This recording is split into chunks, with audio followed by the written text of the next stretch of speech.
আসসালামু আলাইকুম। এখানে ডোর ড্রাইভের ব্যাকেট লাগানোর জন্য আসার পরে দেখতেছি এখানে ডোর ড্রাইভের পিছন সাইডে ইনভার্টারটা লাগানো।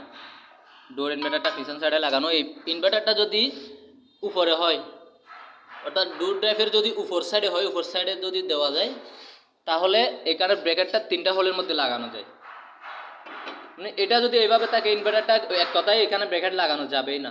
ইনভার্টারটা এখান থেকে উপর দিকে করে দিয়ে তারপরে এই যে যেমন কি ব্র্যাকেটটা, এই ব্র্যাকেটটা যদি বাস দিয়ে এখান থেকে বাস দিয়ে যদি উপরে লাগানো যায়, তাহলে এটা আরও সুন্দর হইতো।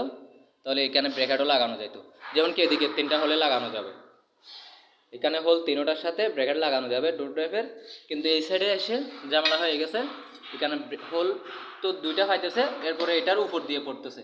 আর উপর দিয়ে পড়লে তো এটা হবে না, এটা ছাড় থাকবে, যার কারণে হচ্ছে না। আর যদি একদম আমি লাস্ট মাথা লাগানো যাই, তাও এখানে হোল আছে 2টা, আমার 3টা হোল লাগানো যাচ্ছে না। এরপর থেকে যদি এটা এই ডোর টাইপের সিস্টেমটা যদি এই ইনভার্টারটা যদি উপর সাইডে হয়, তাহলে ভালো হবে, যে ব্র্যাকেটটা লাগাইতে সুবিধা হবে।